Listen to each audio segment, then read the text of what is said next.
Indonesia punya potensi sumber daya alam yang luar biasa, mulai dari tenaga surya, air, hingga angin. Kalau dimanfaatkan dengan baik, ini bisa menjadi solusi energi alternatif yang ramah lingkungan. Apalagi kebutuhan listrik terus meningkat seiring dengan bertambahnya penduduk dan juga kemajuan teknologi. Kota-kota modern juga bergantung pada listrik untuk menjalankan berbagai aspek kehidupannya. Sayangnya, sebagian besar listrik yang kita gunakan masih bergantung pada bahan bakar fosil yang tidak dapat diperbarui dan suatu saat akan habis. Karena itu, kita perlu beralih ke energi terbarukan seperti tenaga matahari, air, dan tentu saja angin. Pernahkah kalian bertanya-tanya apa itu angin dan bagaimana ia bisa terbentuk ya?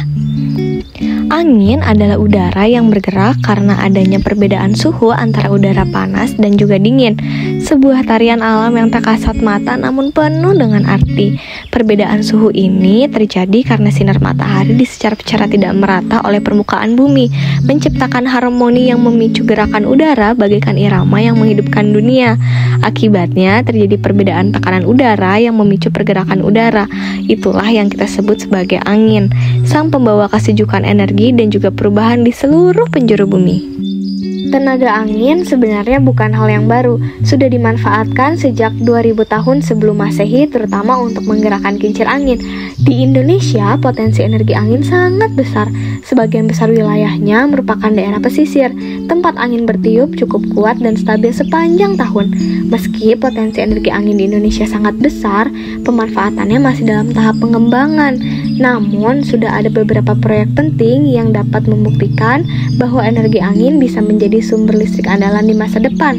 Salah satu yang paling dikenal adalah PLTB Sidrap di Sulawesi Selatan.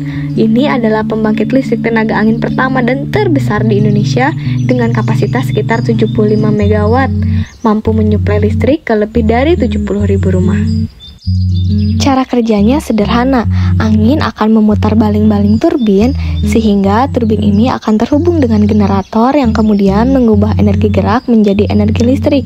Energi ini bisa dimanfaatkan untuk berbagai kebutuhan seperti penerangan, penggerakan pompa air, bahkan menyuplai listrik di daerah terpencil. Energi angin ini sangat fleksibel, bisa dimanfaatkan di dataran tinggi, perbukitan, bahkan di tengah laut.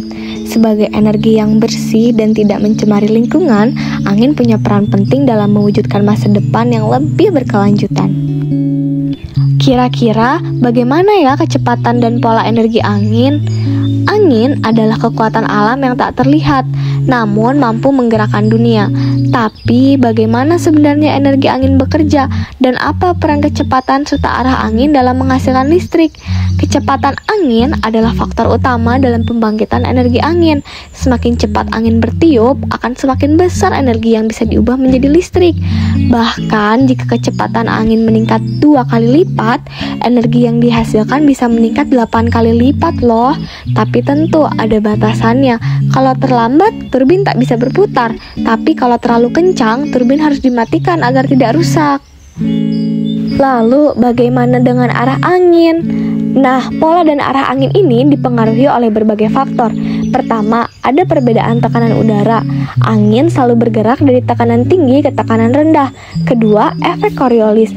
Akibat rotasi bumi yang menyebabkan angin membelok ke kanan di belahan bumi utara dan ke kiri di belahan bumi selatan. Lalu ada topografi, bentuk permukaan bumi seperti pegunungan dan lembah yang bisa membelokkan arah angin. Dan yang tak kalah penting, ada perbedaan suhu antara daratan dan juga lautan, terutama di wilayah pesisir. Angin juga bersifat musiman. Di beberapa tempat, kecepatan dan arah angin berubah sesuai musim. Di wilayah seperti Indonesia yang berada di jalur khatulistiwa, arah dan kekuatan angin sangat dipengaruhi oleh sistem angin muson. Pada musim kemarau terjadi muson timur. Ini cenderung lebih kencang dan kering. Sebaliknya, pada musim penghujan terjadi muson barat. Angin datang dari Samudra Hindia membawa uap air yang menyebabkan hujan. Namun kecepatannya biasanya lebih lemah dibandingkan pada saat musim kemarau. Untuk bisa memanfaatkan energi angin secara optimal, kita perlu memahami kecepatan dan arah angin di suatu wilayah. Karena itu digunakan alat pengukur bernama anemometer untuk mencatat data angin secara akurat. Lalu bagaimana dengan potensi energi angin di Indonesia? Dengan kondisi geografis yang strategis dan pola angin musiman yang konsisten, Indonesia memiliki potensi besar dalam pemanfaatan energi angin. Dari hasil pemetaan distribusi kecepatan angin, ditemukan bahwa wilayah dengan kecepatan angin tinggi, yaitu antara 6 hingga 8 meter per detik, umumnya berada di kawasan onshore atau daratan pesisir. Daerah-daerah tersebut meliputi pesisir selatan Pulau Jawa, Sulawesi Selatan, wilayah Maluku, dan Nusa Tenggara Timur. Kecepatan angin di kisaran ini dianggap optimal untuk pembangkit listrik tenaga angin skala menengah hingga besar, sehingga wilayah-wilayah ini sangat potensial untuk dikembangkan menjadi pusat energi terbarukan berbasis angin. Apakah kalian ingin tahu kira-kira apa saja sih teknologi yang digunakan untuk bisa menjadi energi listrik dan daya? Berdasarkan sumber terpercaya bahwa ada 8 teknologi energi yang terbarukan di masa depan yang harus kalian tahu. Sangat banyak teknologi terbarukan yang bisa kita amati, seperti teknologi panas surya, cat surya, energi angin, energi pasang surut, bioenergi, energi air, energi panas bumi, dan sel bahan bakar. Dari ke-8 teknologi ini, kita semua bisa turut serta menjaga bumi dari krisis iklim dengan mempelajari dan memanfaatkan energi terbarukan. Tahukah kamu, angin yang sering kita rasakan sehari-hari ternyata menyimpan kekuatan luar biasa. Energi angin kini menjadi sumber energi bersih yang digunakan dalam berbagai bidang kehidupan dan juga industri. Turbin angin modern adalah teknologi utama dalam mengubah energi angin menjadi listrik. Saat baling-baling berputar, rotor menggerakkan generator, menghasilkan listrik untuk kebutuhan rumah, sekolah, hingga pabrik. Sebelum listrik digunakan secara merata, kincir angin tradisional digunakan untuk menggiling gandum, memompa air, dan membantu pekerjaan petani. Sederhana tetapi sangat berguna sekali dalam kehidupan sehari-hari. Pada masa kini, terdapat turbin angin skala kecil yang biasa digunakan di rumah-rumah, cocok untuk daerah-daerah terpencil atau sebagai sumber energi cadangan. Di tengah laut, angin lebih kencang dan stabil. Itulah sebabnya pembangkit lepas pantai menjadi solusi masa depan untuk listrik dalam skala besar. Angin juga bisa digunakan tanpa listrik loh. Dengan ventilasi alamiah, udara bisa mengalir bebas mendinginkan ruangan secara alami. Di pedesaan, pompa angin memanfaatkan energi angin untuk mengangkat air dari dalam tanah. Sederhana, hemat energi, dan ramah lingkungan.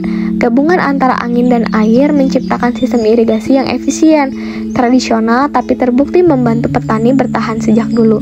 Dari rumah hingga industri besar, angin memberi solusi untuk masa depan yang lebih besar dan berkelanjutan.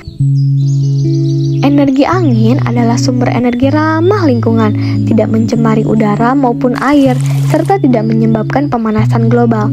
Dalam bidang pertanian, energi angin digunakan melalui kincir angin. Saat angin bertiup, baling-baling akan berputar dan mengubah energi angin menjadi energi mekanik. Energi ini yang nantinya akan menggerakkan mesin atau pompa untuk membantu petani dalam menggiling padi, mengairi sawah, dan memenuhi irigasi. Sudah saatnya kita beralih ke sumber energi yang ramah lingkungan. Energi angin adalah salah satu kunci menuju masa depan yang lebih cerah dan hijau. Dan ingat, perubahan besar dimulai dari langkah kecil. Siapa tahu di masa depan kalian bisa jadi bagian dari tim yang bikin inovasi energi terbarukan makin keren lagi. Nah, itu dia teman-teman. Sekarang kita udah tahu, ternyata angin bukan cuma bikin rambut kita berantakan, tapi juga bisa jadi sumber energi hebat yang ramah lingkungan. Bayangin deh, angin yang berhembus setiap hari bisa bantu nyalain lampu, ngecas handphone, bahkan ngasih listrik ke seluruh kota. Keren banget kan? Jadi, yuk kita dukung penggunaan energi terbarukan demi bumi yang lebih sehat dan masa depan yang lebih cerah. Kalau kalian suka video ini, jangan lupa untuk like, subscribe, dan share ke teman-teman kalian yang lain, biar makin banyak yang tahu tentang hebatnya energi angin. Dan kalau ada ide-ide keren soal energi terbarukan lainnya, tulis di kolom komentar ya. Siapa tahu kita bisa bahas di video berikutnya. Sampai jumpa di petualangan energi selanjutnya ya. Tetap semangat dan tetap peduli sama bumi kita. Dadah teman-teman.